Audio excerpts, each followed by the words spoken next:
কি অবস্থা ভাইজান, কেমন আছেন? কি ফোন কিনছেন? ভিভো Y400 নিছেন না? তো এই ফোনে কি ওয়াটারপ্রুফ চেক করতে হবে নাকি? চেক করতেই হবে। ঠিক আছে, তাহলে এখানে পানি রেডি আছে। আপনার ফোন আপনি পানিতে রাখেন। হাই হাই ভাই, রাইখা দিলেন পানিতে? তো শামুকটা একটু দেখেন যে এটা ফোন নাকি প্লাস্টিক দিছেন। দর্শক তো মনে করবো যে আপনি প্লাস্টিক দিছেন। ওই যে আপনার ডিসপ্লেটা দেখেন একটুখানি। হ্যাঁ চালু আছে, এখন ফালান, এখন ফালান। রাখেন, ইচ্ছা মতো এটা খসা দেন ভিতরে, সমস্যা নেই।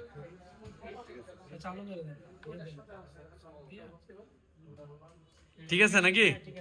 এখন খুশি আপনারা? কোন জায়গা থেকে আসছেন? মোরাগুড়ি থেকে আসছেন না? এই ভিভোর এই ফোনটি নেওয়ার জন্য এই যে এটা এটা হচ্ছে ভিভোর Y400। তো এই ফোনটা কিন্তু আপনারা জানেন এটা ওয়াটারপ্রুফ একটি স্মার্টফোন, এই বিষয়েও ভিডিও দেওয়া আছে। Y400 চমৎকার একটি ডিভাইস। তো এটাও কিন্তু ওয়াটারপ্রুফ। আমরা এটা অনেকভাবেই চেক করছি। তো এই ভাইয়েরও চেক করতেছে। তো যাদের ওয়াটারপ্রুফ স্মার্টফোন লাগবে, আমাদের এখানে ওয়াটারপ্রুফ স্মার্টফোন কিন্তু অনেক কোম্পানি আছে। তো যাদের যেই কোম্পানি লাগবে, যেই কোম্পানি পছন্দ, ওই কোম্পানি নিতে পারবেন। চাইলে ক্যাশ টাকায়, কিস্তিতে, বাকিতে সবভাবেই নিতে পারবেন। আমাদের ঠিকানা ব্রাহ্মণবাড়িয়া নাসিরনগর কলেজ মোড়।